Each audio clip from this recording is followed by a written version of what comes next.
Sentral, dan semoga dirahmati oleh Allah Subhanahu wa taala. Pertama-tama mari kita memuji Allah, mengagungkan, membesarkan dan mensucikan Allah Subhanahu wa taala. Allah Subhanahu wa taala yang memberikan kesempatan, memberikan kesehatan, memberikan kekuatan kepada kita sekalian sehingga kita bisa beraktivitas di malam ini. Bukan karena kemampuan kita jamaah sekalian, namun la haula wala quwata illa billah. Tidak ada daya dan kekuatan kecuali dengan izin Allah Subhanahu wa taala. Pertemuan kita di tempat ini bukanlah kebetulan. Pertemuan kita di tempat ini adalah takdir dan ketetapan dari Allah Subhanahu wa taala. Sehingga wajib bagi kita untuk selalu bersyukur kepada Allah, karena ini adalah nikmat besar. Kita datang di tempat ini tadinya mungkin untuk sekedar datang belanja atau datang jualan, namun ternyata Allah takdirkan, ya, menakdirkan saya dan teman-teman dan seluruh bapak-bapak dan ibu-ibu sekalian untuk mendapatkan nikmat besar, yaitu adanya kita dengarkan tausiah atau dakwah, ya, dakwah ila Allah, sebagaimana yang tertera, ya, di spanduk, ya, dakwah ila Allah, yaitu mengajak manusia, menyuruh manusia untuk beribadah kepada Allah Subhanahu wa taala semata. Bapak-bapak dan ibu-ibu sekalian, kami datang di sini untuk melanjutkan tugas Rasulullah sallallahu alaihi wasallam, nabi yang kita cintai, menyeru manusia untuk mentauhidkan Allah Subhanahu wa taala.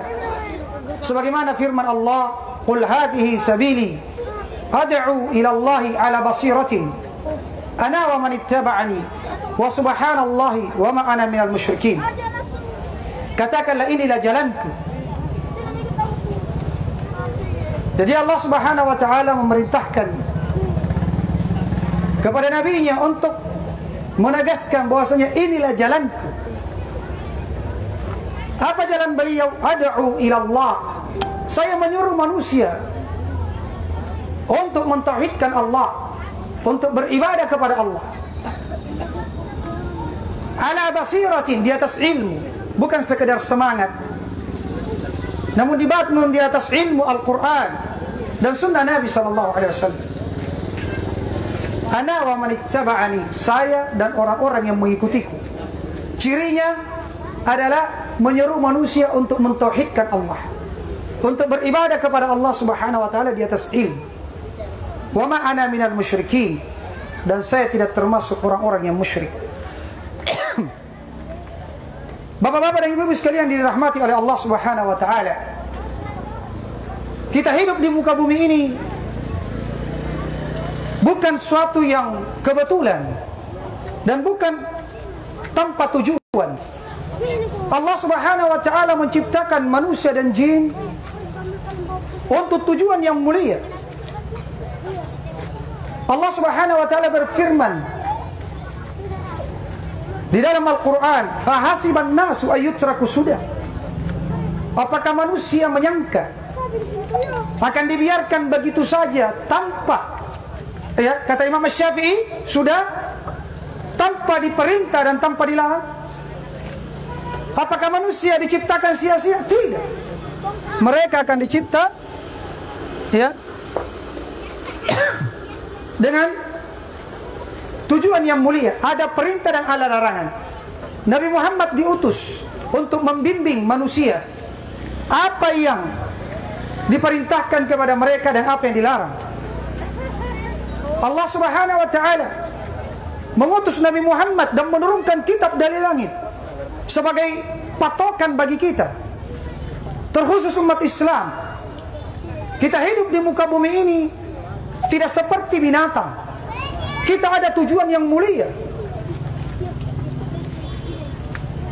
Makanya tidak ada manusia yang kekal abadi. Mereka diberi umur terbatas. Iya, dan umur umat Islam antara 60 sampai 70 tahun. Sedikit yang melampaui hal tersebut. Untuk apa? Bapak-bapak dan ibu-ibu sekalian, kita hidup ya hanya sementara, kemudian kita dimatikan. Tujuannya adalah untuk diuji siapa yang paling terbaik amalannya. Alladzi khalaqal mauta wal hayata liyabluwakum ayyukum ahsanu amala. Dialah Allah yang mengadakan kematian dan kehidupan. Allah dahulukan penyebutan kematian supaya kita banyak-banyak mengingat kematian. Kita dihidupkan kemudian dimatikan. Untuk apa? Liyabluwakum, untuk menguji kalian siapa yang terbaik amalannya. Bukan yang terbanyak amalannya, bukan yang terbanyak hartanya, bukan yang paling tinggi jabatannya, bukan yang paling tenar, paling terkenal di dunia, bukan, tapi yang terbaik amalannya. Maka kehidupan kita di dunia ini, bapak-bapak dan ibu-ibu sekalian, yang sangat ringkas ini menentukan bahagia dan tidaknya kita di akhirat.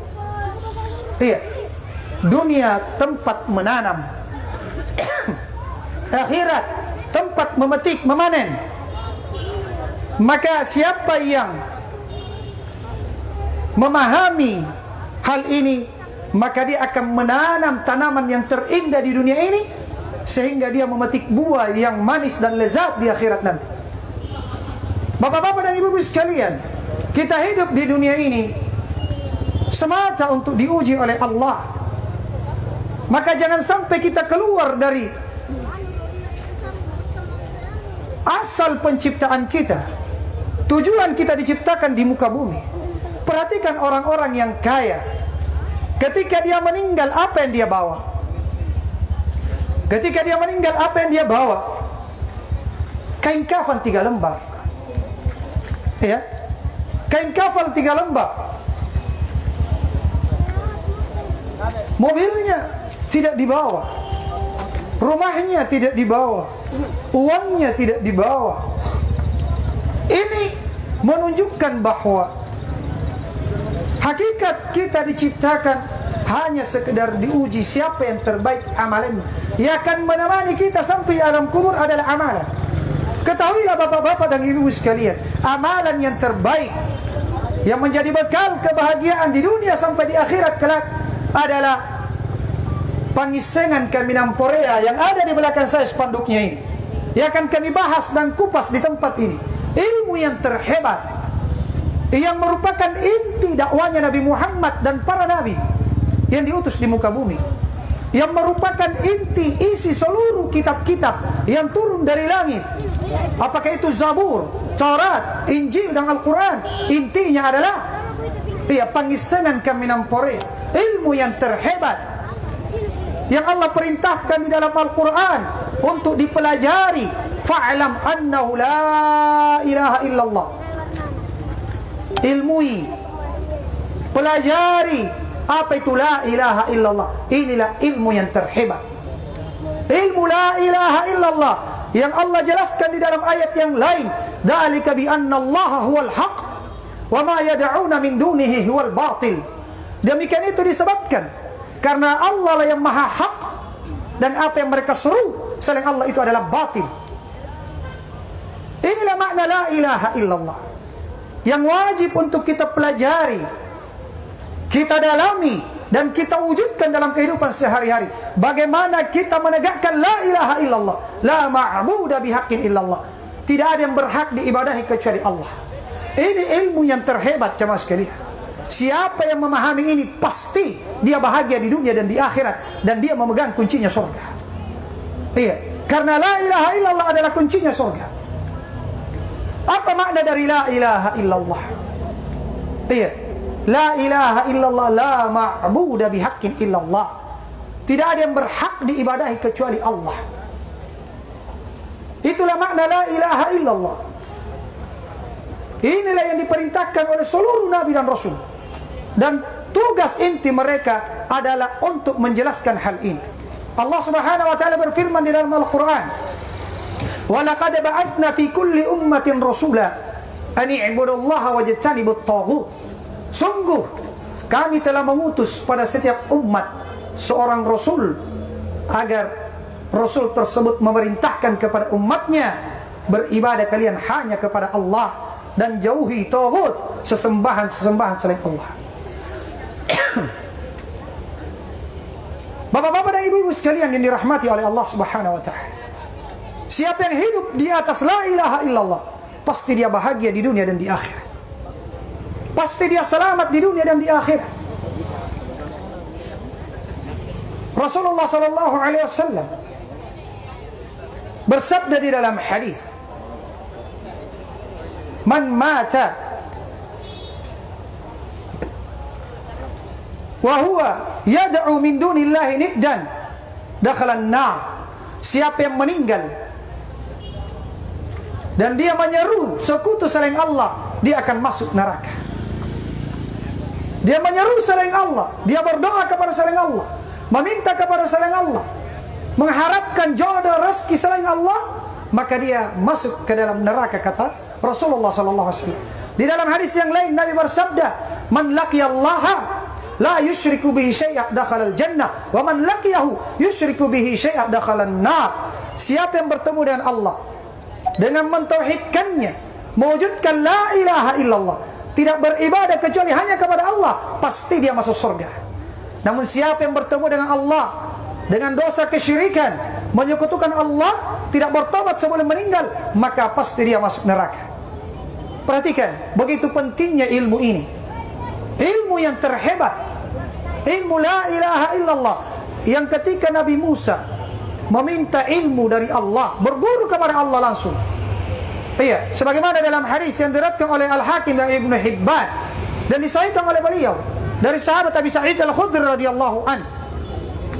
Nabi Musa mengatakan, "Ya Rabb, 'allimni syai'an adzkuruka wa ad'uka bih." Wahai Tuhanku, kasih saya ilmu. Iya. Kasih saya ilmu yang saya gunakan untuk berzikir dan berdoa kepadamu. Jadi ini zikir yang terhebat, ya. Zikir yang paling tinggi adalah zikir la ilaha illallah. Siapa yang berzikir, ya, kata Rasulullah SAW, kata Nabi Musa AS, "Ya Rabb, wahai Tuhan, kasih saya ilmu yang saya gunakan untuk berzikir dan berdoa." Maka kata Allah, "Qul ya Musa la ilaha illallah." Wahai Nabi Musa, ucapkan la ilaha illallah. Maka kata Nabi Musa AS, "Ya Rabb, kullu ibadika yaquluna hadha." Wahai Tuhanku, seluruh hambamu mengucapkan kalimat ini. Saya ingin ilmu lain yang lebih hebat dari ilmu ini, khusus. Maka kata Allah Subhanahu wa taala, "Ya Musa, law anna as-samawati as-sab'a wa amirahunna ghairi wal ardina as-sab'a fi kiffa wa la ilaha illallah fi kiffa malat bihinna la ilaha illallah." Andai kata 7 lapis langit, iya, dan seluruh penduduknya dan apa yang ada di langit kecuali saya diletakkan di atas neraca timbangan dan la ilaha illallah berada di neraca timbangan yang satunya, maka la ilaha illallah akan lebih berat. Allahu Akbar. Lihat, begitu agungnya ilmu ini, ilmu tentang la ilaha illallah. Iya, ini wajib untuk kita pelajari. Bapak-bapak dan ibu-ibu sekalian, kita adalah umat Islam. Iya, rukun Islam yang pertama adalah asyhadu an la ilaha illallah wa asyhadu anna Muhammadar Rasulullah. Saya mempersaksikan bahwasanya la ilaha illallah, tidak ada yang berhak diibadahi kecuali Allah Subhanahu wa taala. Iya. Maka dari sini ada 2 rukun syahadat la ilaha illallah kata para ulama. Yang pertama adalah an-nafyu, penafian, pengingkaran la ilaha. Ya, la ilaha, diingkari, ditolak, dinafikan seluruh sesembahan illallah. Rukun yang kedua menetapkan hanya Allah. Ya, tidak ada yang lain yang berhak mendapatkan ibadah. Namun pertanyaannya, bapak-bapak dan ibu-ibu sekalian, apa itu ibadah? Apa itu ibadah yang wajib kita serahkan hanya untuk Allah semata? Kata Syekhul Islam Ibnu Taimiyah rahimahullahu taala, al-ibadah ismun jami' likulli ma yuhibbuhu Allah wa yardahu min al-aqwali wal af'ali ad-dhahira wal batin. Kata Syekhul Islam Ibnu Taimiyah, ibadah adalah suatu kata yang universal, mencakup segala sesuatu yang Allah cintai dan Allah ridhai, baik berupa ucapan ataupun perbuatan yang lahir ataupun yang batin. Selama Allah cintai, Allah ridhai, maka itulah ibadah yang hanya kita peruntukkan untuk Allah. Bagaimana mengetahui, bagaimana mendeteksi kalau perbuatan dan ucapan tersebut Allah cintai, Allah ridhai? Ketika Allah perintahkan di dalam Al-Quran atau Nabi Muhammad perintahkan di dalam hadis, Allah memuji pelakunya, Allah siapkan pahala untuknya, Allah mengancam orang yang meninggalkannya, maka ini adalah ibadah. Ini adalah ibadah yang wajib kita serahkan hanya untuk Allah semata. Siapa yang menyerahkannya kepada selain Allah, maka batal la ilaha illallah. Bertentangan dengan la ilaha illallah. Tidak ada yang berhak diibadahi kecuali Allah. Ini yang disebut dengan ilmu tauhid. Ilmu tauhid inti seluruh kitab-kitab samawi yang turun dari langit. Inti dakwah seluruh nabi, ilmu tauhid. Apa itu tauhid? Tauhid adalah dari kata wahada yuwahhidu tauhidan, artinya menunggalkan, mengesahkan Allah di dalam ibadah. Sebagian ulama memberikan definisi yang lebih umum. Tauhid adalah mengesahkan Allah, menunggalkan Allah di dalam hal yang merupakan kekhususan bagi Allah, baik dalam rububiyah, uluhiyah ataupun asma wa sifat. Di dalam rububiyah adalah di dalam perbuatannya Allah Subhanahu wa taala.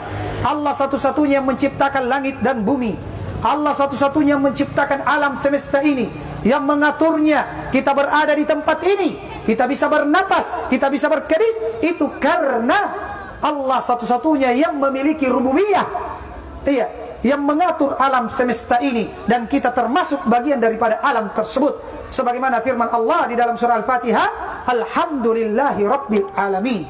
Segala pujian bagi Allah yang mengatur, yang mentarbiyah seluruh alam semesta. Kehadiran kita di tempat ini adalah bentuk dari pengaturan Allah Subhanahu wa taala, sehingga wajib untuk kita memuji Allah. Ini salah satu dari jenis tauhid. Bentuk tauhid mengesahkan Allah di dalam perbuatannya. Allah satu-satunya menurunkan hujan. Allah satu-satunya membentuk alam semesta ini, yang memberikan rezeki kepada makhluknya. Maka tauhid adalah mengesahkan Allah di dalam perbuatannya. Tidak berkeyakinan bahwa ada makhluk yang memiliki andil membantu Allah di dalam mengatur alam semesta ini. Dan termasuk tauhid adalah mengesahkan Allah di dalam ibadah kita. Jadi bukan cuma mengesahkan Allah di dalam perbuatannya.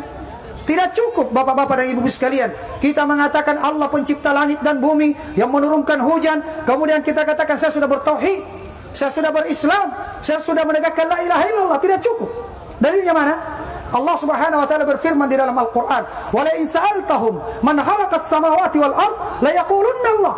Wahai Nabi Muhammad, andai kata kamu bertanya kepada mereka kaum musyrikin, siapa yang menciptakan langit dan bumi, maka pasti mereka mengatakan Allah. Tapi kenapa mereka belum dianggap Islam? Kenapa belum dianggap Islam padahal keyakinannya Allah satu-satunya pencipta langit dan bumi? Poin yang kedua, mengesahkan Allah di dalam uluhiyahnya, di dalam ibadahnya kita. Inilah inti dari la ilaha illallah. Sehingga para ulama ketika mendefinisikan tauhid, dia definisikan pada poin yang kedua ini, yaitu mengesahkan Allah di dalam ibadah. Dan ini penentu Islam dan tidaknya kita. Inilah inti dari la ilaha illallah. Inilah inti diutusnya para nabi dan diturunkannya kitab-kitab, yaitu mengesahkan Allah di dalam ibadah. Nah, di sini yang penting, bapak-bapak dan ibu-ibu sekalian, mari kita simak hal ini. Mengesahkan Allah, mentauhidkan Allah di dalam ibadah. Karena ini penentu barometer kita Islam atau bukan. Kita tegakkan la ilaha illallah atau tidak. Iya, yaitu mengesahkan Allah di dalam ibadah-ibadah kita. Dan telah kita sebutkan tadi definisi ibadah. Segala sesuatu yang Allah perintahkan, yang Allah cintai, yang Allah ridai. Saya kasih contoh biar kita semakin paham. Ya, contohnya adalah doa. Doa adalah ibadah. Allah Subhanahu wa taala berfirman di dalam Al-Qur'an, "Ud'uni astajib lakum." Berdoa kalian langsung kepadaku, maka akan aku kabulkan. Nah, kita sekarang cocokkan pada diri kita masing-masing. Apakah kita sudah bertauhid atau tidak? Sudah mengamalkan la ilaha illallah atau tidak? Apakah doa kita selama ini hanya kita serahkan kepada Allah, atau jangan-jangan kita berdoa meminta rezeki, meminta jodoh kepada selain Allah? Ya, ud'uni astajib lakum. Meminta kalian langsung kepadaku. Iya. Dan Allah berfirman dalam surah Al-Fatihah, "Iyyaka na'budu wa iyyaka nasta'in." Hanya kepadamu ya Allah kami beribadah, dan hanya kepadamu kami meminta pertolongan. Inilah inti dari surah Al-Fatihah, dan Al-Fatihah inti dari seluruh Al-Quran, karena di dalamnya mencakup 3 tauhid. Iya, tauhid rububiyah, uluhiyah, dan asma wa sifat. Iya. Bapak-bapak dan ibu-ibu sekalian yang dirahmati oleh Allah Subhanahu wa taala. Maka salah satu bentuk atau contoh dari ibadah adalah doa. Kalau kita telah mengucapkan la ilaha illallah, maka wajib doa kita hanya kita serahkan hanya kepada Allah. Jangan minta kepada malaikat Jibril, ya malaikat Jibril. Jangan minta kepada Nabi Muhammad, ya Rasulullah, kasih saya syafaatmu. Jangan meminta kepada penghuni kubur. Jangan minta kepada wali. Jangan minta kepada Syekh Abdul Qadir Al-Jailani. Tapi minta kepada Allah, penciptanya Nabi Muhammad, penciptanya malaikat Jibril, penciptanya seluruh makhluk. Iya. Ini penting sekali untuk kita pahami, bapak-bapak dan ibu-ibu sekalian, terkhusus ketika genting istighatsah. Iya, ketika datang angin kencang, kita naik pesawat, kita naik kapal. Di sini, ya terkadang manusia tidak menyebut Allah lagi di sini. Iya, yang dia seru adalah jin yang katanya penjaga laut, jin yang katanya penjaga tempat keramat tersebut. Dia tidak meminta perlindungan kepada Allah. Dia tidak berdoa lagi kepada Allah, tapi berdoa meminta bantuan, pertolongan, perlindungan kepada jin-jin tersebut. Disinilah batal syahadatnya la ilaha illallah. Perhatikan bapak-bapak dan ibu sekalian, ini penting sekali. Ya, ilmu tauhid. Contoh yang lain dari bentuk ibadah yang hendaknya kita serahkan hanya kepada Allah adalah rasa takut. Rasa takut adalah ibadah. Dalilnya Allah berfirman, "Fala takhafuhum wa khafuni in kuntum mu'minin." Jangan kalian takut kepada mereka, namun takutlah kalian hanya kepadaku jika kalian betul-betul orang yang beriman. Maka seorang mukmin yang sudah bersyahadat la ilaha illallah, tidak boleh dia takut dengan rasa takut yang melebihi rasa takutnya kepada Allah. Tidak boleh dia takut kepada makhluk yang mengantarkan takarrub, pendekatan diri kepada makhluk tersebut sampai dia harus menyembelih, iya, sampai dia harus sujud kepadanya. Ini adalah ibadah yang hanya kita serahkan untuk Allah. Sebagian manusia mengucapkan la ilaha illallah, tapi kalau lewat di tempat keramat, lewat di kuburan, takutnya luar biasa. Iya, dia harus buang telur di mana? Di sungai. Dia harus menyembelih ayam. Dia harus klakson. Di mana klakson? Hah? Di tikungan atau di tempat yang sering orang kecelakaan di situ. Katanya Apatabe dengan penjaganya. Ini adalah bentuk rasa takut kepada selain Allah. Ini adalah bentuk ibadah. Jangan sampai gara-gara klakson, ya, tauhid kita meleset. Ini yang penting. Iya, bapak-bapak dan ibu-ibu sekalian, kenapa saya datang dari pasar ke pasar? Karena banyak manusia belum paham hal ini. Dia mengucapkan la ilaha illallah, tapi takutnya kepada makhluk melebihi takutnya kepada Allah. Iya, kenapa saya harus mendatangi manusia dari pasar ke pasar betapa banyak manusia mengucapkan la ilaha illallah, namun di dalam keyakinannya, di dalam perbuatannya, bentuk-bentuk ibadah yang dia lakukan, dia serahkan juga kepada selain Allah. Menyembelih adalah salah satu bentuk ibadah. Mana dalilnya? Allah berfirman di dalam Al-Quran, Qul inna solati wa nusuki wa mahyaya wa mamati lillahi rabbil alamin. Katakanlah, sesungguhnya solatku dan sesembelihanku, hidup dan matiku hanya untuk Allah. Banyak orang solat karena manusia, bukan karena Allah. Itu syirik. Ya. Solat karena manusia adalah syirik. Solat adalah ibadah, hendaknya diniatkan untuk Allah. Menyembelih adalah ibadah, maka jangan menyembelih di tempat-tempat keramat. Jangan menyembelih ya, di tempat-tempat keramat. Sekalipun jin yang merasuki tubuh keluarga kita, dia katakan, tidak mau keluar kalau tidak menyembelih ayam putih di tempat ini. Jangan ikuti, karena menyembelih adalah bentuk ibadah. Iya, kalau kita sudah mengucapkan la ilaha illallah, tidak sepantasnya kita melakukannya, karena itu bertentangan dengan kalimat la ilaha illallah. Jadi menyembelih, bapak-bapak dan ibu-ibu sekalian, adalah salah satu bentuk ibadah yang hanya kita serahkan kepada Allah. Tidak boleh kita menyembelih untuk jin-jin, tidak boleh kita menyembelih untuk orang yang sudah meninggal, karena ini adalah ibadah. Fasalli li rabbika wanhar, salatlah karena Tuhanmu dan menyembelihlah karenanya.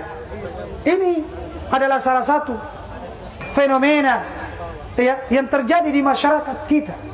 Banyak yang sudah mengucapkan la ilaha illallah, tapi dia beribadah kepada selain Allah, dia berdoa kepada selain Allah. Takutnya kepada selain Allah sama dengan takutnya kepada Allah.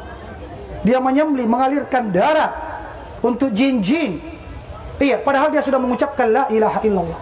Ketahuilah bapak-bapak dan ibu-ibu sekalian, apa efek, apa bahaya dari menyerahkan ibadah kepada selain Allah, atau dengan istilah kesyirikan. Jadi syirik itu adalah menyerahkan apa yang merupakan kekhususan Allah, apakah dalam hal perbuatannya Allah, rububiyahnya atau uluhiyahnya, yaitu ibadah, kita serahkan juga kepada selain Allah. Kekhususan Allah diberikan kepada selain Allah. Itu adalah kesyirikan. Efeknya, bahayanya, kalau kita terjatuh di dalam hal ini, adalah seluruh amalan terhapus. Sholat kita terhapus, puasa kita terhapus, sedekah kita terhapus, haji kita terhapus. Kalau kita menyekutukan Allah, melakukan kesyirikan, meminta kepada selain Allah, berdoa kepada selain Allah, menyembelih kepada selain Allah. Allah Subhanahu wa taala berfirman di dalam Al-Quran, memperingatkan kepada Nabi Muhammad dan nabi-nabi yang lainnya. Dan tentu peringatan ini lebih pantas lagi untuk kita berhati-hati dari.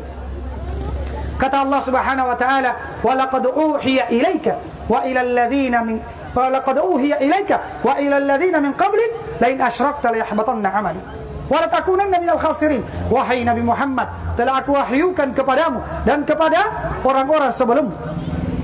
Kepada nabi-nabi sebelummu dan orang-orang sebelum Nabi Muhammad. Andai kata kamu menyekutukan Allah, melakukan kesyirikan, la yahbatanna 'amaluk, pasti dan pasti amalanmu akan terhapus semuanya. Wa la takunanna minal khasirin, dan kamu akan termasuk orang yang merugi di dunia dan di akhirat. Jadi hati-hati bapak-bapak dan ibu-ibu sekalian. Mari kita selalu menjaga diri, selalu perhatikan jangan sampai kita jatuh dalam kesyirikan. Takut kepada Allah. Nabi Ibrahim saja yang digelari sebagai bapak tauhid, orang yang gigih memberantas kesyirikan, masih tetap berdoa. Kata beliau, wa janubani wa baniya an na'budal asnam.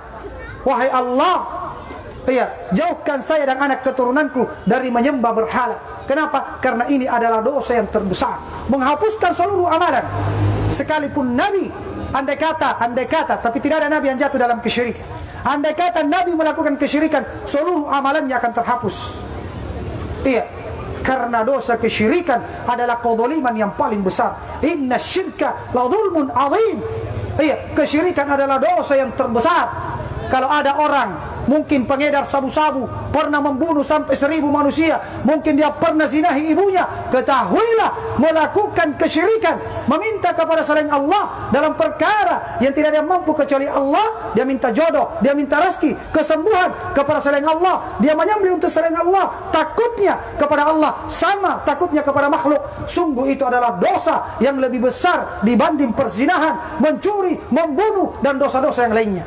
Subhanallah. Namun begitu entengnya, ya, dianggap sepelenya perbuatan ini di tengah masyarakat kita. Ini dosa yang paling berbahaya. Siapa yang meninggal di atasnya haram masuk ke dalam surga, kata Allah. Iya, innahu man yusyrik billah faqad harramallahu alaihi al-jannah wa ma'wahu an-nar wa ma lidh-dhalimin min ansar. Sesungguhnya siapa yang menyekutukan Allah, yang melakukan kesyirikan, maka Allah haramkan dia masuk ke dalam surga, dan tempat kembalinya adalah neraka. Iya, dan tidak ada penolong bagi orang-orang pelaku kesyirikan, pelaku kekafiran, pelaku kezaliman. Dan Allah mengatakan, innahu man yusyrik billah innallaha la yaghfiru an yushraka bih wa yaghfiru ma duna dzalika liman yasha. Sesungguhnya Allah Subhanahu wa taala tidak akan mengampuni dosa kesyirikan, menduakan Allah Subhanahu wa taala, dan Allah mengampuni dosa yang tingkatannya di bawah kesyirikan bagi siapa yang Allah kehendaki. Jadi orang yang melakukan kesyirikan dan tidak sempat bertobat sebelum meninggal, ya, tidak bertobat sebelum meninggal, maka tidak akan ada harapan diampuni oleh Allah. Tapi kalau dosa-dosa yang lainnya masih ada harapan selama tidak sampai pada tingkatan kesyirikan dan kekafiran. Iya, sekalipun belum sempat bertobat sebelum meninggal, iya, masih ada harapan Allah ampuni dia atau Allah siksa dia sesuai dengan kadar dosanya, setelah itu dimasukkan ke dalam surga. Lihat, perhatikan bapak-bapak dan ibu-ibu sekalian, bagaimana bahayanya dosa kesyirikan. Iya, dan pentingnya tauhid yang merupakan kuncinya surga. Bapak-bapak dan ibu-ibu sekalian, ini mungkin yang bisa saya sampaikan karena waktu yang sempit dan hadiah di depan kami sangat banyak, sehingga insyaallah di sesi tanya jawab mungkin kita akan perluas pembahasannya. Semoga apa yang kami sampaikan ya bermanfaat kepada seluruh pengunjung pasar. Kami datang di sini hanya sekedar berbagi ilmu agama, dan ilmu yang paling terpenting yaitu ilmu tauhid yang merupakan misi seluruh nabi ya yang diutus di muka bumi ini. Dan kami juga berbagi kebahagiaan.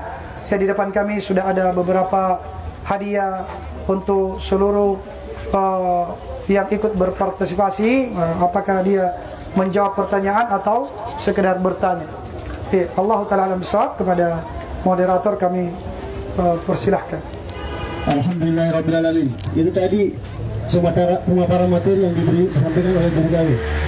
Bagaimana, Ki?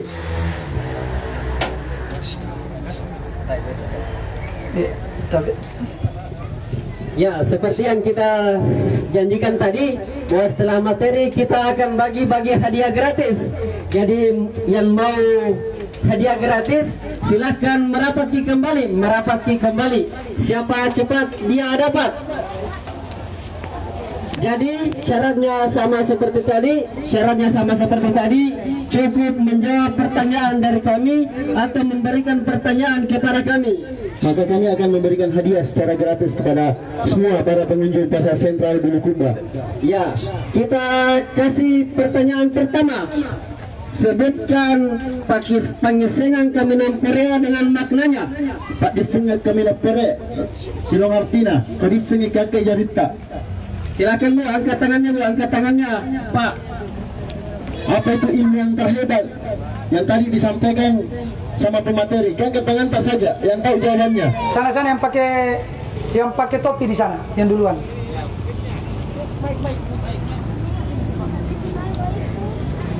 Bahwa ada 2 kipas ini ya. Assalamualaikum warahmatullahi wabarakatuh. Waalaikumsalam. Artinya itu la ilaha illallah.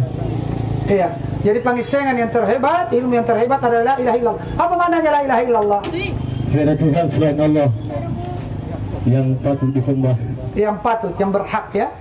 Karena banyak Tuhan selain Allah, cuma tidak berhak. Ada yang menjadikan Yesus sebagai Tuhan, ada yang menjadikan patung sebagai Tuhan, yang Allah sebutkan dalam Al-Quran. Tapi dikatakan tidak berhak. Mereka adalah Tuhan-Tuhan yang batil. Kasih beliau hadiah Al-Quran. Nih, sarung, kasih juga sarung itu sana. Itu sembako lagi satu. Kasih banyak-banyak. Baik, Masya Allah. pertanyaan. Baik, pertanyaan selanjutnya. Sebutkan bahayanya pendapat gara-gara ngalatala. Bahaya kesyirikan. Bahaya kesyirikan kepak dua kita dipanggil agak bahayana.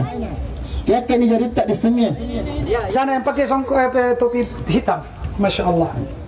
Barakallah. Assalamualaikum warahmatullahi wabarakatuh. Waalaikumsalam warahmatullahi wabarakatuh. Bahaya kesyirikan adalah perbuatan yang kita perbuat tidak akan pernah diterima oleh Allah. Iya. Kita akan mendapatkan ganjarannya di akhirat nanti. Jadi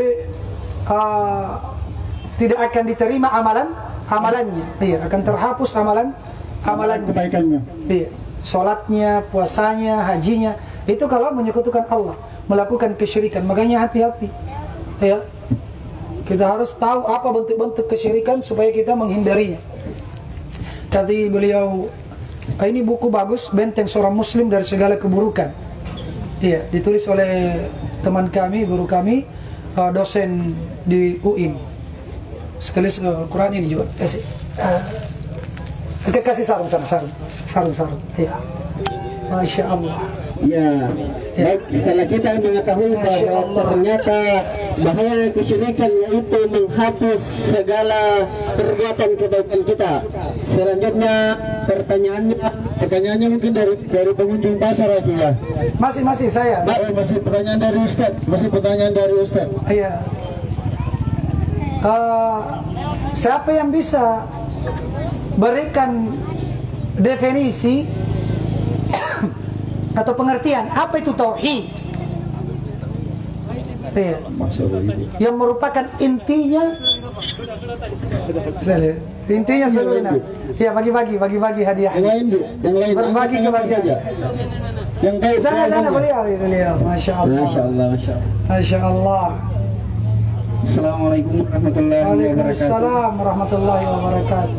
Tauhid intinya yaitu mengisahkan Allah, tidak menyekutukan Allah, dan mentauhidkan bahwa Allah itu tidak beranak dan tidak pula diperanakan. Sekian. Assalamualaikum warahmatullahi wabarakatuh. Waalaikumsalam. Iya. Tidak apa-apa ya. Jadi tauhid, hakikat tauhid, ya definisinya adalah mengesahkan Allah di dalam hal yang merupakan kekhususan Allah, baik dalam rububiyahnya, perbuatannya, bahwasanya Allah satu-satunya pencipta yang mengatur alam semesta, atau di dalam uluhiyah, yaitu ibadah kita hanya kita serahkan kepada Allah, ya, hanya kita serahkan kepada Allah, atau di dalam nama-nama dan sifat-sifatnya, yaitu apa yang merupakan nama dan sifat khusus untuk Allah tidak boleh kita berikan kepada selain Allah. Itulah yang disebut dengan tauhid, mengesahkan Allah Subhanahu wa ta'ala. Kasih sarung.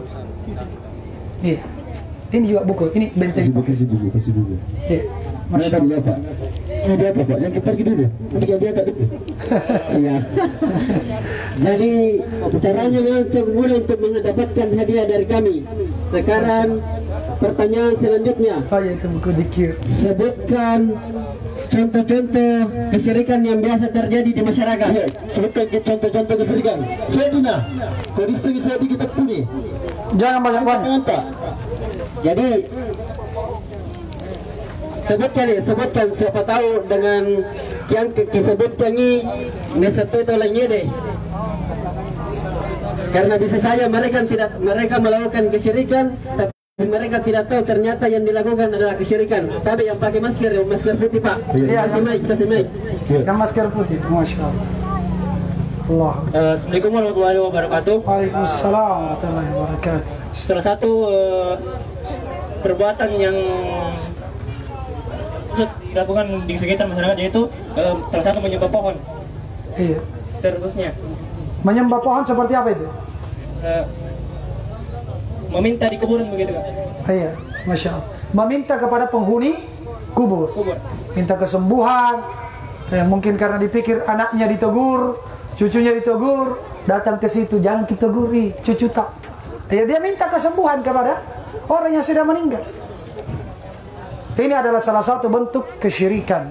Karena yang menyembuhkan itu siapa? Allah Subhanahu wa taala. Sedangkan penghuni kubur ketika masih hidup, itu yang menyembuhkannya Allah. Kenapa ketika dia meninggal kita datang kepadanya meminta? Iya. Jadi kita datang ke kuburan tujuannya itu adalah mendoakan penghuni kubur. Nah, ini yang butuh dipahami. Jadi bapak-bapak dan ibu sekalian yang dirahmati oleh Allah Subhanahu wa taala, ziarah kuburan itu dua tujuannya. Yang pertama, mendoakan orang yang meninggal. Ya. Allahumma ghafir lahu warhamhu wa'afi wa'fu anhu. Iya, doa-doa biar bahasa Indonesia, doakan penghuni kubur. Jangan meminta kepada penghuni kubur. Itu bentuk kesyirikan. Yang kedua, tujuannya adalah untuk mengingat kematian. Ya, untuk mengingat kematian. Kita datang ke kuburan, kita merenungi bahwa suatu saat kita pun akan menyusul, tinggal ya di alam tersebut, alam barzakh. Kasih hadiah Al-Quran. Sebentar lagi kita akan masuk Ramadan. Kita target ya selesaikan 30 juz ya baca Al-Qurannya. Ini ada juga buku, kasih sarung ini. Ya, mudah-mudahan sarungnya dipakai sholat ya, Al-Qurannya dibaca dan ini kasihkan ya, bukunya dibaca, diamalkan. Baik, dengan pertanyaan yang sama, sebutkan contoh-contoh kesyirikan yang sering terjadi di masyarakat. Baik, yang baju hitam,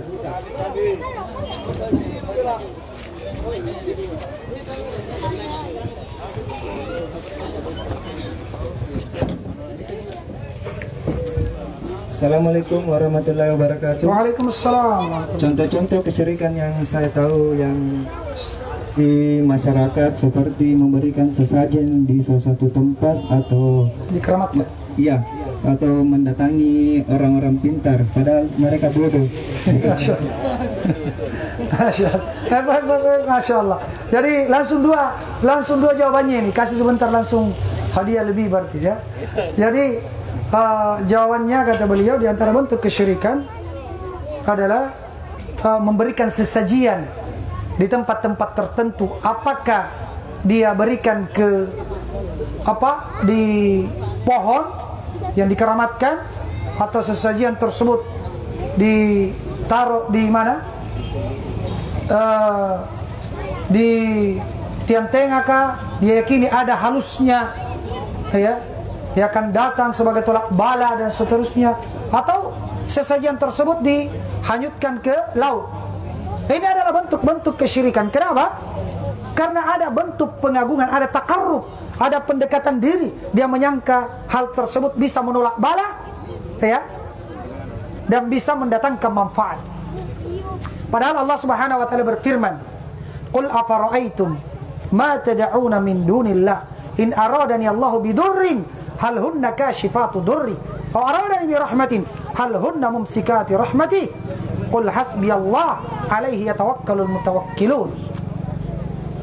Katakanlah kepada mereka, apa pendapat kalian dengan yang kalian kasih sesajian itu, yang kalian minta doa, yang kalian sembah, yang kalian seru sedang Allah? Kalau Allah inginkan musibah, mudarat, mampukah mereka menahannya? Iya. Dan jika Allah menginginkan untukku rahmat, kasih sayang, mampukah mereka menahannya? Kalau mudarat, mampukah mereka mengangkatnya? Katakanlah, hasbiyallah, cukuplah Allah bagiku. Inilah tauhid. Inilah makna la ilaha illallah. Hati kita tawakal kita hanya bergantung kepada Allah. Kita menempuh sebab yang memang ada hubungan sebab akibat atau dibenarkan oleh syariat. Hasilnya tetap kembali kepada Allah. Iya, kemudian jawaban yang kedua, katanya di antara bentuk kesyirikan adalah mendatangi orang pintar, padahal hakikatnya dia tidak pintar. Kenapa dikatakan pintar? Karena yang datang adalah orang yang bodoh. Iya. Karena andai kata ada orang yang pintar, maksudnya tahu perkara gaib. Ya, kalau memang ada orang pintar tahu perkara gaib, ya, maka tentu dia adalah orang yang paling kaya. Dia orang yang paling bahagia. Dia orang yang paling sukses bisnisnya. Kenapa? Dia tahu, oh saya bisnis ini paling lancar. Iya kan? Oh cocoknya saya dagang begini. Iya. Besok akan terjadi kenaikan harga ini. Saya mau beli memang banyak-banyak. Pasti tidak pernah akan ditimpa musibah kalau ada orang tahu perkara gaib.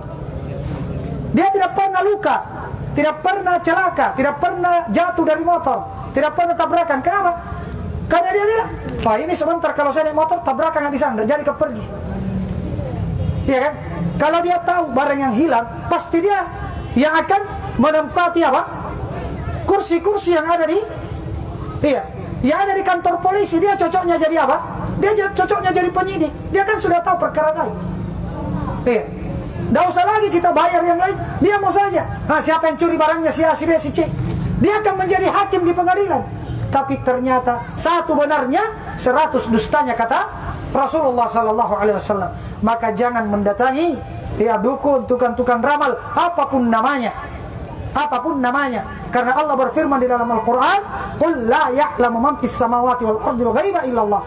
Katakanlah ya Nabi Muhammad, tidak ada yang mengetahui perkara gaib di langit dan di bumi kecuali Allah. Kalau ada orang mengaku mengetahui perkara gaib, itu hanya kerjasama dengan jin yang mencuri berita di langit. Iya, satu kedustaan dicampur dengan satu yang benar, dicampur dengan 100 kedustaan. Jadi, ya, tidak ada yang mengetahui perkara gaib kecuali Allah Subhanahu wa taala. Bahkan Nabi Muhammad tidak tahu perkara gaib kecuali ada wahyu dari Allah. Dan setelah Nabi Muhammad meninggal, wahyu sudah selesai. Maka tidak ada lagi yang mengaku mendapatkan wahyu dari Allah. Allah Subhanahu wa taala berfirman dalam Al-Qur'an, "Qul la amliku li nafsi naf'an wa la darran illa ma syaa Allah. Walau a'lamul ghaiba lastaqsartu minal khairi wa ma massani as-su. In ana illa nadhirun wa basyirun liqaumin yu'minun." Kata Allah Subhanahu wa taala, katakan ya Nabi Muhammad, saya tidak kuasa untuk mendatangkan manfaat untuk diriku dan tidak kuasa menolak mudarat untuk diriku. Andai kata saya tahu perkara gaib, saya akan memperbanyak kebaikan. Dan tidak akan ditimpa kejelekan. Tapi buktinya Nabi Muhammad luka di perang Uhud. Iya kan? Iya, Nabi Muhammad terluka di perang Uhud, menunjukkan beliau tidak tahu perkara gaib. Kemudian Allah mengatakan, in ana illa nadhirun wa basyirun liqaumin yu'minun. Katakan ya Nabi Muhammad, saya hanya pemberi peringatan dan pemberi kabar gembira bagi orang-orang yang beriman. Saya ingin ingatkan bapak-bapak dan ibu sekalian, mendatangi dukun, tukang ramal, paranormal, ya, yang mengaku mengetahui perkara gaib, itu akan menyebabkan sholat kita tidak diterima 40 hari 40 malam. Sah sholatnya kalau dia penuhi syarat-syaratnya, tapi tidak mendapatkan pahala, dikali 0. Dikali 0. Kalau sekedar datang bertanya, tapi kalau percaya, kata Rasulullah SAW, "Man ata'arrafan fasaddaqa bima yaqul faqad kafara bima unzila ala Muhammad." Siapa yang mendatangi tukang ramal, orang yang mengaku mengetahui perkara gaib, kemudian dia benarkan ucapannya, maka sungguh dia telah kafir terhadap apa yang diturunkan kepada Nabi Muhammad. Ini hadis, saya hanya menukil, Maka kalau kita mengaku sebagai umat Islam, mengaku pengikut Nabi Muhammad, wajib kita imani, wajib kita ikuti bimbingan dan petunjuk beliau. Mudah-mudahan ini bermanfaat bagi kita semua, sehingga tidak ada lagi kaum muslimin yang percaya dengan hal-hal yang seperti itu. Kalau ada barang hilang, mending kita melapor ke polisi. Ada anak tak sakit, mending kita ke rumah sakit atau diruqyah. Diruqyah ini metode pengobatan yang dibenarkan. Adapun dilihat di air dari garis tangannya, dilihat berdasarkan huruf namanya, oh ini celaka, ini beruntung, ini yang kasih kena ki guna-guna dan seterusnya. Ini semua adalah hal-hal yang dilarang di dalam agama kita dan bertentangan dengan kalimat dengan apa? Ilmu la ilaha illallah. Kasih sarung, kasih Al-Quran, Masya Allah, kasih ini, mana lagi? Ya.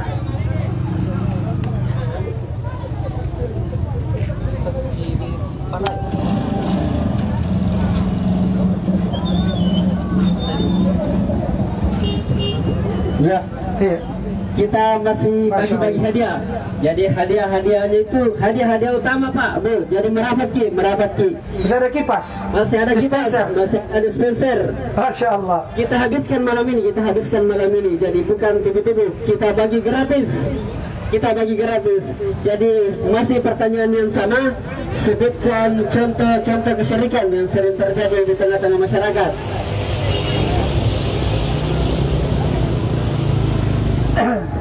Baik, Assalamualaikum warahmatullahi wabarakatuh. Waalaikumsalam. Langsung saja, contoh kesyirikan yang sering terjadi di kalangan masyarakat itu adalah mempercayai batu akik. Masya Allah, Masya Allah. Iya. Terima kasih. Jawaban yang luar biasa ya. Kalau dia pakai batu akik sekedar hiasan, sekedar hiasan, ini tidak ada masalah. Karena sekedar hiasan, karena keindahannya memang dia. Tapi kalau dia yakini ini pelancar rezeki, ini pengantar jodoh, ini bisa ini dan itu, ini tidak ada hubungan sebab akibat. Di dalam hadis Imran ibnu Husain radhiyallahu an, kata Rasulullah sallallahu alaihi wasallam, ketika Rasulullah sallallahu alaihi wasallam melihat di tangan seseorang ada gelang, dari sefor, dari gelang yang untuk mengobati penyakit, katanya dipakai karena untuk mengobati penyakit atau mengangkat musibah. Maka kata Rasulullah sallallahu alaihi wasallam, "Ma hadhihi?" Apa ini? Qala minal wahina. Ini adalah untuk pengobatan penyakit yang ada di tangannya, untuk mengangkat penyakit. Dijadikan jimat-jimat. Padahal tidak ada hubungan sebab akibat. Apa kata Rasulullah sallallahu alaihi wasallam? Inzi'ha fa innaha la tuziduka illa wahnan. Lau mitta wa hiya 'alaika ma aflahta abada. Cabut, buang, lempar jauh-jauh itu. Lempar jauh-jauh. Karena hal tersebut tidaklah menambahkan bagimu kecuali kelemahan, semakin lemah orang. Karena bergantung kepada makhluk, kepada batu-batu. Kalau kamu meninggal dan masih ada padamu, kamu tidak akan beruntung selama-lamanya. Jadi termasuk diantaranya tadi, kalau batu akik diyakini pelancar ini, pelancar itu, dan seterusnya, maka ini adalah diantara bentuk kesyirikan yang bertentangan dengan la ilaha illallah. Yang bertentangan dengan la ilaha illallah. Kalau diyakini sebagai sebab, padahal tidak ada hubungan sebab akibat, maka itu adalah syirik asgar, syirik kecil, dan sekecil-kecilnya syirik akan lebih besar dibanding dosa besar. Tapi kalau diyakini ini min tommi, yang kasih selamat kah, tidak ada hubungannya dengan Allah, maka ini batal syahadatnya.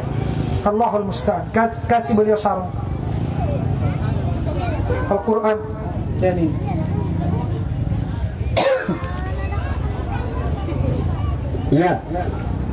Masih ada yang mau hadiah dari kami? Sekarang bisa bertanya atau menjawab pertanyaan. Ada yang mau?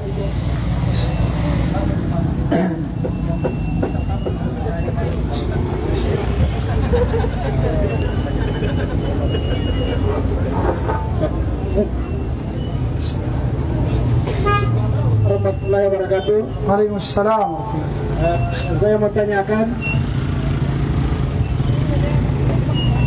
mana salat yang diterima oleh Allah dan yang mana tidak? Yang kedua,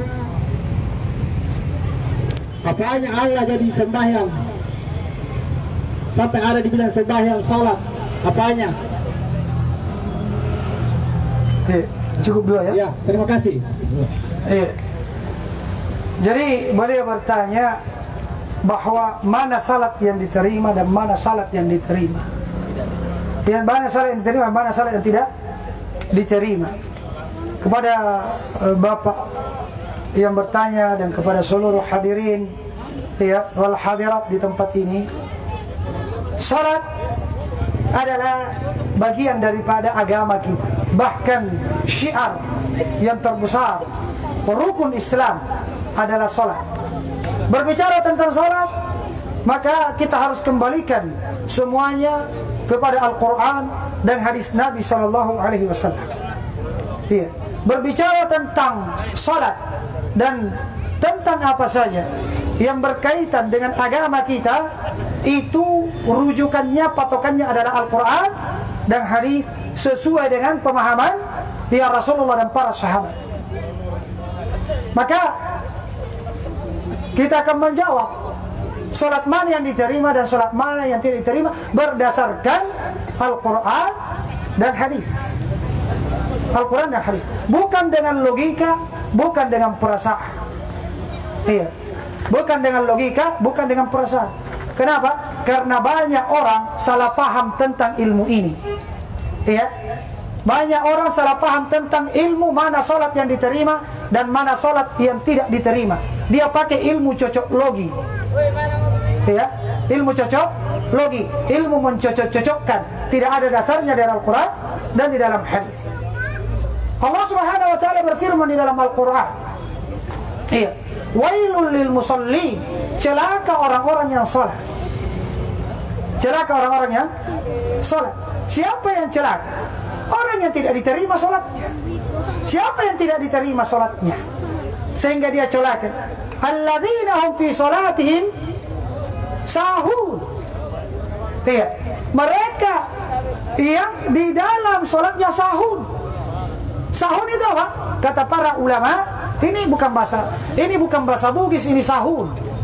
Ya, bukan bahasa konjo sehingga harus ditafsir dengan bahasa Bugis atau konjo.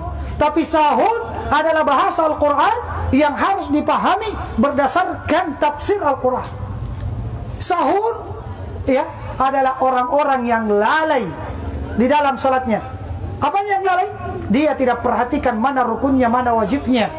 Iya. Dan dia tidak perhatikan apa yang dia baca, kepada siapa dia ruku, untuk apa dia sujud. Orang yang salat masih celaka, apalagi yang tidak salat. Orang yang salat ketika dia sahur tidak perhatikan mana rukun-rukunnya, wajib-wajibnya, dan apa yang dia baca. Dia baca Alhamdulillahirabbil alamin sampai selesai, sampai salam, yang dia ingat kebunnya, yang dia ingat sayurnya, yang dia ingat jualannya. Ini sahur, celaka. Ya. Dan Allah sebutkan mana salat yang diterima. Qad aflahal mu'minun alladzina hum fi salatihim khashi'un. Sungguh beruntung orang-orang yang beriman. Siapa itu? Yang mereka khusyuk di dalam salatnya. Khusyuk di dalam salatnya. Jangan salah paham. Banyak orang mengira khusyuk itu cuma di 3 tempat. Ketika takbir Allah Akbar, ya, dia cuma perhatian di sini. Atau iyyaka na'budu wa iyyaka nasta'in. Atau ketika tahiyat, asyhadu an la ilaha illallah wa asyhadu anna muhammadar rasulullah. Khusyuk ya bukan cuma di 3 tempat. Tetapi mulai takbiratul ihram sampai salam kita berusaha khusyuk. Al-khasyah. Ya, yaitu konsentrasinya hati. Iya, fokus menghadap Allah dengan penuh rasa cinta, pengagungan. Iya, dengan penuh rasa takut dan harapan. Dia pahami apa yang dia baca. Iya, gerakan-gerakan yang dia lakukan, itulah makna khusyuk. Iya, jangan salah paham. Cuma di Allahu Akbar, iyyaka na'budu wa iyyaka nasta'in, kemudian tahiyat. Kalau andai kata cuma 3 ini, tidak usah ada ruku, tidak usah ada bacaan yang lain, 3 saja yang dikerjakan, selesai. Maka bapak-bapak dan ibu-ibu sekalian yang mungkin belajar tarekat, ya, yang belajar tentang ilmu khusyuk, ini mau diluruskan. Iya, karena banyak orang salah paham tentang makna khusyuk. Perhatikan, di dalam sebuah hadis, patokan kita Al-Quran dan hadis, Saya tidak mengatakan menurut pendapat saya, logika saya, guru saya, tidak. Hadis Nabi sallallahu alaihi wasallam, ya, pembawa syariat ini mengatakan, innal abda la yusalli as-salata falam tuqbalu minhu illa ushruha aw tusuha aw thumunuha ila akhir hadis, atau kama qala Nabi sallallahu alaihi wasallam. Sesungguhnya ada seorang hamba salat, ya, dengan sebuah salat dia cuma dapat 1/10. Hanya 1/10 salatnya yang dapat pahala. Ada yang 1/9-nya, 1/8-nya, sampai 1/2-nya. Bahkan ada orang salat tidak dapat apa-apa. Kenapa? Karena di dalam salatnya dia tidak khusyuk. Ya. Kalau cuma dia khusyuk ketika takbir, ketika iyyaka na'budu wa iyyaka nasta'in, dan ketika tahiyat, berarti cuma 1/sekian. Ya. Sangat sedikit pahala yang dia dapatkan. Ya. Maka ini, ya, kita harus perhatikan, harus belajar. Sallu kama ra'aitumuni sholli. Salatlah kalian sebagaimana kalian melihat aku salat, kata Rasulullah. Bagaimana tata cara salat Rasulullah sallallahu alaihi wasallam? Ya, dijelaskan di dalam hadis. Iya. Hadis-hadis sahih menjelaskan tata cara salat Rasulullah sallallahu alaihi wasallam. Maka ini, ya, yang terpenting bagi kita adalah mempelajari bagaimana tata cara salat Rasulullah sallallahu alaihi wasallam. Ya, kemudian kita paham apa, ya, yang kita baca, ya, apa yang kita lakukan, gerakan-gerakan dalam sholat, ya, kita perhatikan mana rukun-rukunnya, mana wajib-wajibnya. Maka dengan itu insya Allah kita akan, ya, diterima sholatnya sebagaimana, ya, yang disebutkan oleh Rasulullah tadi. Kemudian yang kedua, bukan cuma sholat, seluruh amalan syarat diterima. Bukan cuma sholat, seluruh amalan termasuk sholat, puasa, syarat diterimanya harus mencocoki tuntunannya Rasulullah sallallahu alaihi wasallam. Ya, maka kalau ingin diterima sholatnya, perhatikan, ya, pelajari bagaimana tata cara sholatnya Rasulullah. Jangan, ya, mengikuti bagaimana tata cara sholatnya androm guru. Ya, tapi Rasulullah bagaimana tata cara sholatnya, karena Rasulullah sudah dijamin diterima sholatnya. Adapun androm guru belum tentu diterima sholatnya. Iya. Dan ini alhamdulillah dibahas di dalam ilmu-ilmu hadis yang datang dari Rasulullah sallallahu alaihi wasallam. Kasih Bapak ini sarung juga.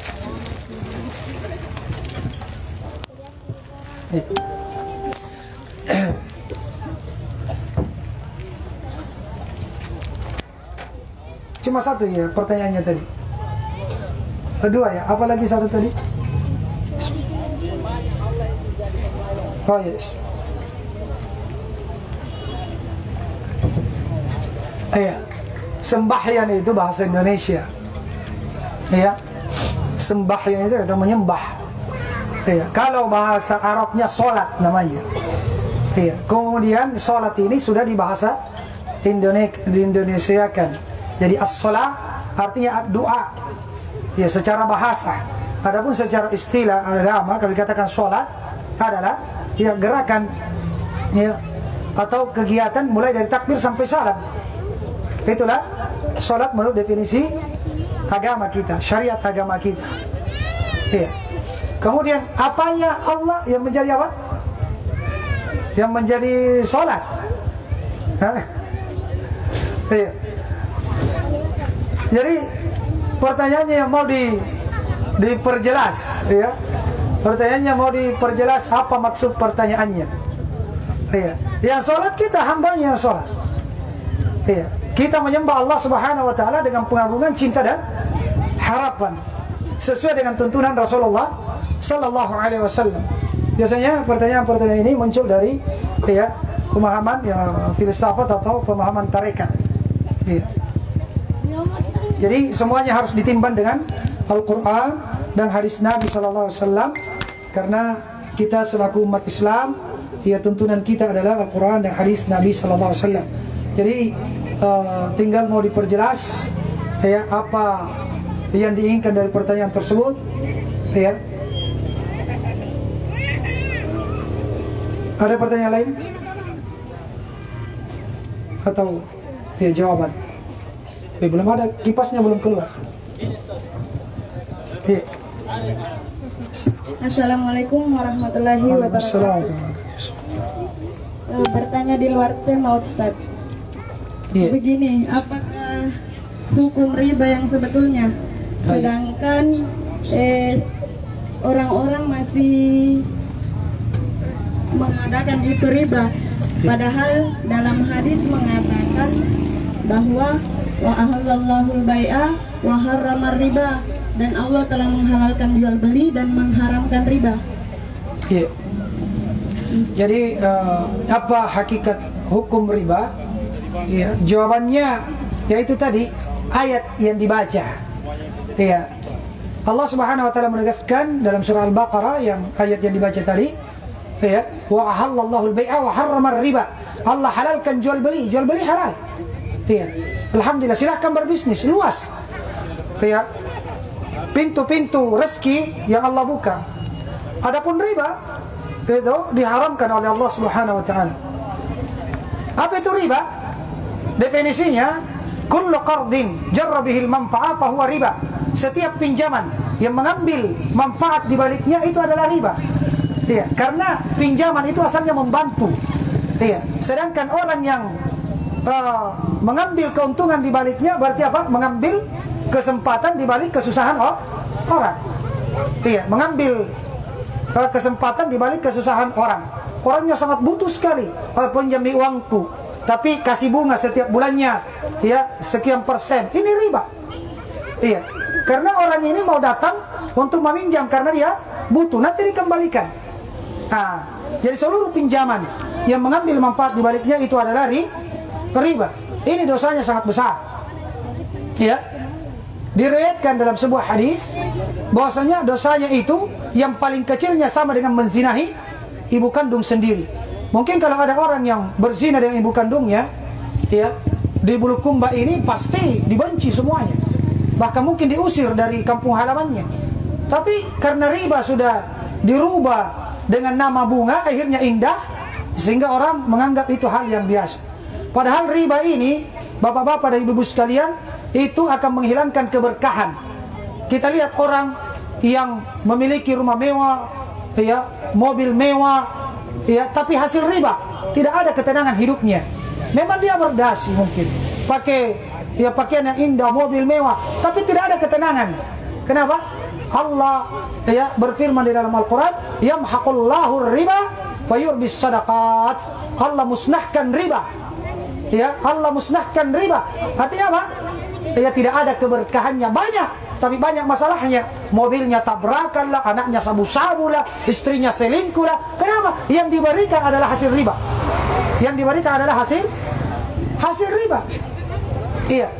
Dan di akhirat Allah Subhanahu wa taala ancam, alladzina ya'kuluna riba la yaqumuna illa kama yaqumul ladzi yatahabbutu syaitan minal mas. Orang yang makan riba itu di akhirat tidaklah dibangkitkan kecuali dalam keadaan seperti orang yang kerasukan syaitan.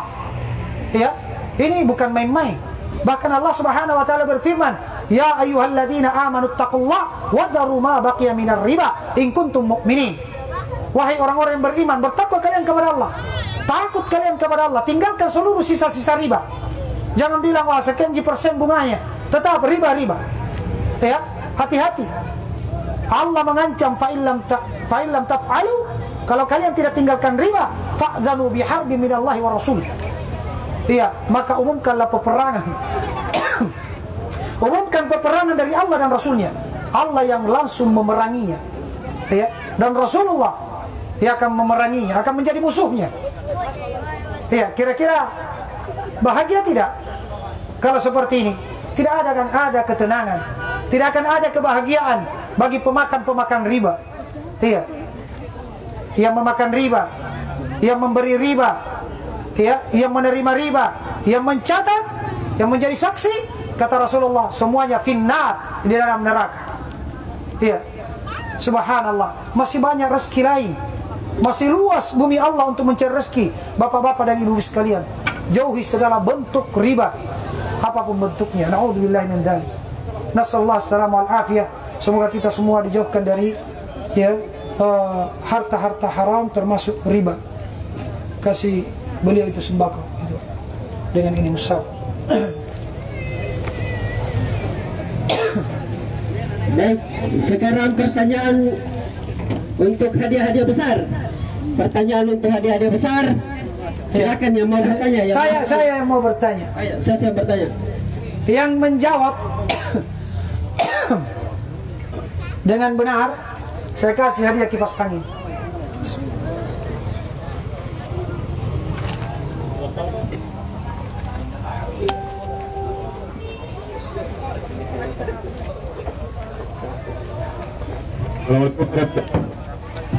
Iya. Jadi saya yang bertanya. Kalau yang menjawab dengan benar, saya kasih hadiah kipas angin. Iya. Pertanyaan saya,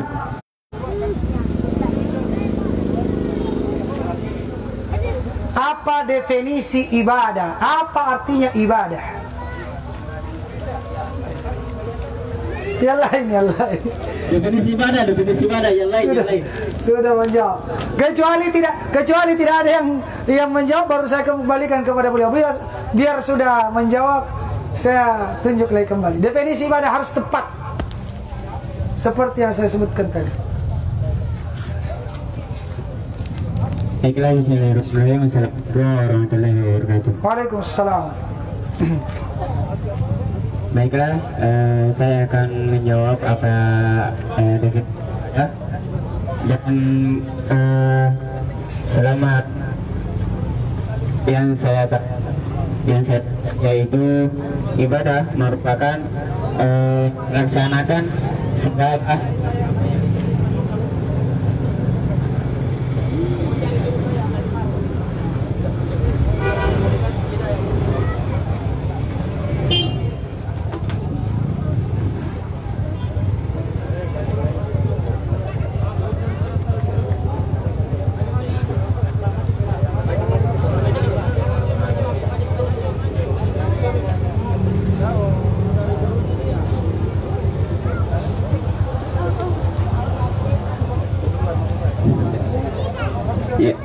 selanjut, yaitu setahu saya definisi ibadah yaitu merupakan melaksanakan sesuatu yang Allah Subhanahu wa Ta'ala dan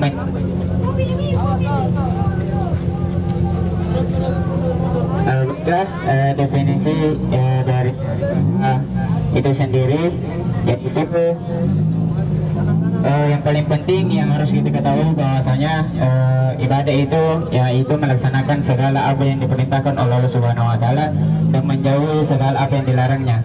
Dan ibadah tidak menentukan bahwasanya ibadah itu ada salat.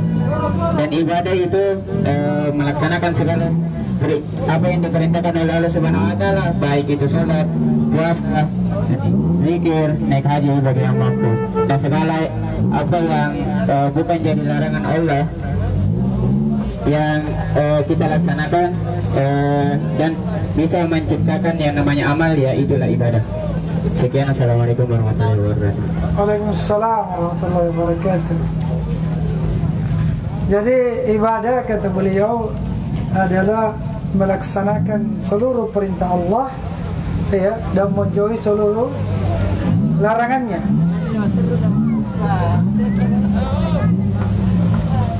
Ada definisi tadi yang saya sebutkan, benar ya, ini jawabannya benar. Iya, benar. Cuman saya ingin mencari jawaban lain lagi yang tadi saya sebutkan. Iya, yang disebutkan oleh Syekhul Islam Ibnu Taimiyah tadi. Yang disebutkan oleh Syekhul Islam Ibnu Taimiyah tadi. Ya. Assalamualaikum warahmatullahi wabarakatuh. Assalamualaikum. Segala sesuatu yang dicintai Allah, segala sesuatu yang dicintai Allah oleh Allah dan mengharapkan pahalanya. Iya. Itu saya, Ustaz. Waalaikumsalam warahmatullahi wabarakatuh. Waalaikumsalam warahmatullahi wabarakatuh. Masya Allah. Jadi segala sesuatu yang Allah cintai dan Allah ridai, baik berupa ucapan ataupun perbuatan yang lahir ataupun yang batin. Iya. Tas satunya. Yang pertama dan yang kedua sama-sama dapat, ya, dapat kipas angin. Masya Allah. Iya, dijaga sholatnya Pak ya, dijaga sholatnya, tauhidnya. Iya, kita berbagi-bagi di sini. Iya, dijaga sholatnya, dijaga tauhidnya. Masya Allah. Iya, kasih juga ya Ustaz. Masya Allah. Ini kasih buku tas satunya juga. Di Al-Quran. Iya. Iya. Masya Allah. Kita berbagi-bagi ya. Alhamdulillah. Kalau saudara kita kaum muslimin bahagia, kita pun bahagia. Iya. Karena innamal mu'minuna ikhwah. Orang-orang yang beriman itu bersaudara. Iya. Maka biasakan diri kita untuk berbagi, apalagi menjelang Ramadan. Ya, hendaknya kita banyak berbagi kepada kaum muslimin. Baik, sisa hadiah utama yaitu dispenser akan mendapatkan pertanyaan langsung dari Ustaz. Silakan Ustaz. Iya. Saya ingin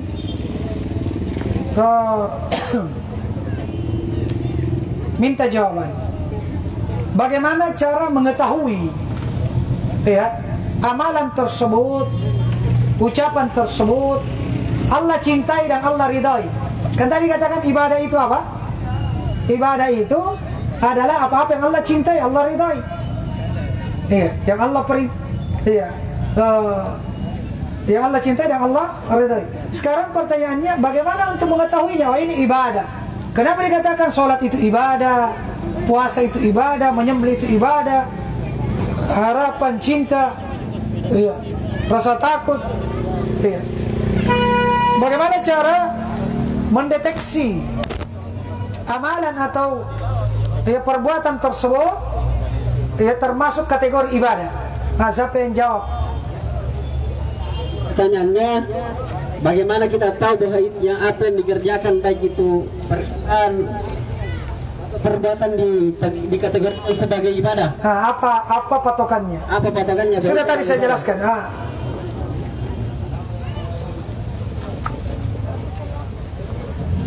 Ya, yang bagian tas. Assalamualaikum warahmatullahi wabarakatuh. Waalaikumsalam warahmatullahi wabarakatuh. Sesuai yang dicontohkan Rasulullah. Iya. Sesuai yang dicontohkan oleh Rasulullah sallallahu alaihi wasallam, betul. Iya. Apa yang dicontohkan oleh Rasulullah pasti ibadah. Namun ada kategori, ada definisi tadi saya sebutkan, cara mendeteksinya. Oh, ini ibadah. Ya. Allah cintai hal ini, Allah ridhai hal ini. Dari sisi mana kita bisa mengetahuinya? Kenapa dikatakan rasa takut itu ibadah? Takut kan ibadah. Maka tidak boleh kita takut kepada selain Allah. Cinta pun ibadah. Tidak boleh kita mencintai ya makhluk sama cintanya kita kepada Allah. Karena Allah mengatakan di dalam Al-Quran, wa minan nasi man yattakhidhu min dunillahi andada yuhibbunahum ka hubbillah walladzina amanu asyaddu hubban lillah. Di antara manusia ada yang menjadikan tandingan-tandingan, sekutu-sekutu bagi Allah. Dia mencintainya sebagaimana dia mencintai Allah. Adapun orang yang beriman, cintanya kepada Allah melebihi yang lainnya. Berarti cinta adalah ibadah. Nah, pertanyaannya, bagaimana atau apa patokannya sehingga dikategorikan oh ini ibadah?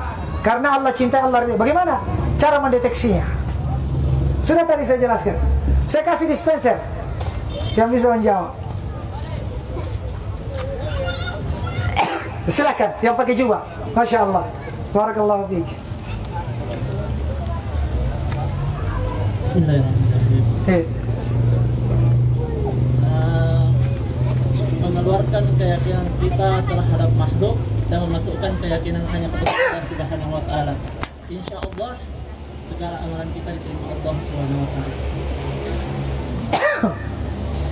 Iya, jadi ini adalah salah satu jenis ibadah, yaitu berkeyakinan bahwasanya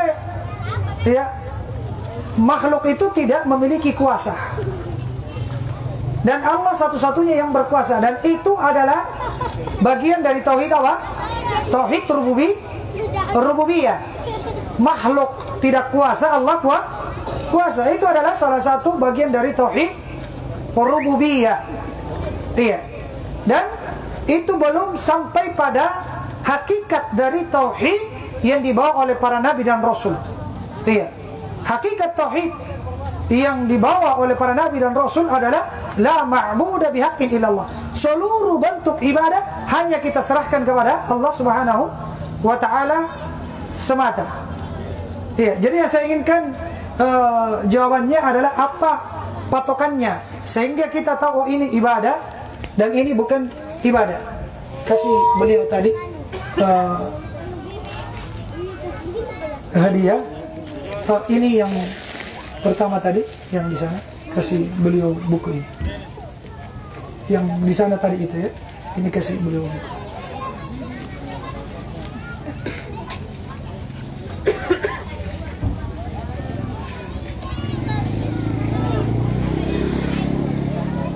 Ada yang bisa jawab? Silakan. Yang pakai sarung.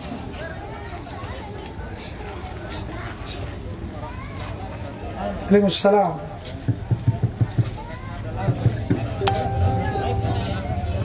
Ya, karena tadi kalau tadi disimak baik-baik insyaallah Pak. Patokannya adalah Al-Quran dan hadis. Iya, ketika Al-Quran dan hadis tersebut apa? Sehingga kalau ini ibadah diambil dari Al-Quran ini ada gimana ciri-cirinya? Apa ciri-cirinya? Ya, apa disebutkan dalam ayat tersebut, dalam hadis tersebut. Betul, patokannya adalah ibadah, patokannya adalah Quran dan hadis. Tapi kita mengkategorikan kenapa rasa takut itu termasuk ibadah. Ya. Apa timbangannya para ulama? Gitu. Karena apa yang Allah ridhoi dan Allah cintai itu adalah ibadah. Iya, apa yang Allah cintai dan Allah ridhoi itu adalah ibadah. Bagaimana kita mengetahui Allah ridha dan Allah cinta? Dengan perbuatan tersebut. Sedikit lagi. Ya, sedikit lagi sebenarnya. Bagaimana kita mengetahui Allah ridha dan Allah cinta terhadap perbuatan tersebut sehingga dikatakan ibadah. Sedikit lagi. Tadi sudah saya jelaskan, ya, bahwa kalau Allah cintai dan Allah ridha itu ibadah. Tapi bagaimana kita tahu Allah cinta dan Allah ridha? Iya. Saya pas. Assalamualaikum warahmatullahi wabarakatuh. Waalaikumsalam warahmatullahi wabarakatuh. Bagaimana ketika alam diketahui ketika pada saat kita ikhlas Pak Ustaz, kalau menurut saya, sehingga kita bisa diridhoi oleh Allah Subhanahu wa taala. Ya, jadi pertanyaan saya tadi saya sudah jelaskan ya, definisi ibadah kata Syekhul Islam Ibnu Taimiyah, ismun jami' likulli ma yuhibbu Allah wa yardahu min al-aqwal wal af'al adh-dhahir wal batin. Adalah suatu kata yang universal, mencakup segala sesuatu yang Allah cintai dan Allah ridai, baik perbuatan ataupun ucapan yang lahir ataupun yang batin. Kemudian saya sebutkan tadi ciri-cirinya. Allah ridha dan Allah cintai perbuatan tersebut, ya. Ketika Allah apa kan? Ya, silakan. Kayaknya mulai mengingat. Ketika Allah perintahkan. Ketika Allah perintahkan, Allah puji pelakunya, Allah siapkan pahala. Maka ketika mendapatkan hal tersebut di dalam Al-Quran hadis, pastikan itu ibadah, tidak boleh diserahkan kepada selain Allah. Ya, termasuk tadi cinta. Jangan dikira cinta bukan ibadah. Ya, maka hati-hati, jangan sampai kita menyekutukan Allah dengan istri kita. Jangan sampai cintanya kita kepada istri sama cintanya kita kepada Allah. Karena Allah berfirman dalam Al-Quran, wa minan nasi may yattakhidhu min dunillahi andada yuhibbunahum ka hubbillah. Di antara manusia ada yang membuat sekutu bagi Allah. Dia cintai sebagaimana dia cintai Allah. Cintanya dengan makhluk sama dengan cintanya kepada Allah. Ya. Kemudian Allah puji setelahnya. Ya. Walladzina amanu asyaddu hubban lillah. Allah puji di sini. Konteksnya pujian. Adapun orang yang beriman, cintanya kepada Allah itu tertinggi. Berarti cinta adalah ibadah. Siapa yang memberikan cinta yang tertingginya kepada makhluk, berarti la ilaha illallah. Yang dia ucapkan itu apa? Ya, kontradiksi, bertentangan. Iya, jadi ini kaidah umum. Apapun ya pekerjaan, perbuatan, amalan lahir ataupun batin di dalam Al-Quran, Allah puji pelakunya, Allah perintahkan, ya, Allah benci yang meninggalkannya, mengancam dengan hukuman, maka ketahuilah itu adalah bentuk ibadah. Ya, berarti ibadah itu luas. Berarti apa? Kemungkinan orang jatuh dalam kesyirikan itu juga banyak. Iya, makanya pentingnya belajar di sini. Pentingnya kita menuntut ilmu tauhid di sini. Ya, pentingnya kita mempelajari ilmu tauhid. Jangan sampai kita menyekutukan Allah dalam keadaan kita tidak tahu. Ya, dalam keadaan kita tidak tahu karena kurangnya ilmu agama. Saya kasih hadiah terakhir, ya, dispenser dan ini buku. Ya, benteng seorang muslim. Ya, barakallahu. Semoga Allah Subhanahu wa taala memberikan hidayah dan taufiknya kepada kita semua, dan apa yang kita lakukan di tempat ini hanya semata untuk berdakwah di jalan Allah, yang menyeru manusia untuk mentauhidkan Allah, menjauhi segala bentuk kesyirikan, sekaligus kami datang berbagi hadiah, berbagi kebahagiaan. Semoga hal ini mempererat persaudaraan kita sesama muslim, ya, dan muslimah. Ya, kalau ada yang benar bapak-bapak dan ibu sekalian itu datang dari Allah semata. Kalau ada yang salah dari saya pribadi, dan saya memohon ampun kepada Allah Subhanahu wa taala. Semoga Allah Subhanahu wa taala mengokohkan kita di atas agama ini, kokoh di atas tauhid, dan melindungi kita dari berbagai bentuk kesyirikan, kekufuran, dan dosa-dosa yang akan mengundang murka Allah Subhanahu wa taala. Semoga kita semua yang hadir di tempat ini senantiasa di bawah lindungan Allah Subhanahu wa taala, dibimbing untuk selalu menapaki setiap jalan Rasulullah sallallahu alaihi wasallam. Semoga Allah Subhanahu wa taala memberikan kesehatan dan kekuatan, ya, dan kesempatan kepada kita sekalian untuk bertemu dengan bulan yang suci, bulan Ramadan, dan diberikan taufik untuk mengisinya dengan ibadah-ibadah yang agung di dalamnya. Dan semoga semua yang hadir di tempat ini senantiasa, ya, diberikan hidayah dan taufik oleh Allah untuk menjaga solat 5 waktu. Ya, dan bagi laki-laki hendaknya dia jaga solatnya di masjid. Ya, bagi laki-laki hendaknya dia jaga salatnya di masjid, dan untuk para wanita hendaknya ketika keluar dari rumah dan bertemu dengan laki-laki yang bukan mahram, hendaknya dia menutup auratnya, karena sungguh ini adalah kewajiban yang sudah banyak diterlantarkan, ya, banyak ditinggalkan oleh wanita-wanita muslimah, padahal itu adalah simbol, ya, itu adalah simbol syiar seorang wanita muslimah adalah dengan menjulurkan pakaian hijab ke seluruh tubuhnya. Dan kepada seluruh hadirin dan teman-teman yang ikut andil dan bekerja sama di dalam terlaksananya dakwah ini, kami ucapkan jazakumullah khairan katsira. Semoga Allah memberikan pahala yang berlipat ganda dan senantiasa menjaga niat-niat kita untuk selalu ikhlas kepada Allah Subhanahu wa taala. Subhanakallahumma bihamdik, asyhadu an la ilaha illa anta, astaghfiruka wa atubu ilaik. Assalamualaikum warahmatullahi wabarakatuh. Waalaikumsalam warahmatullahi wabarakatuh. Alhamdulillahirabbil alamin.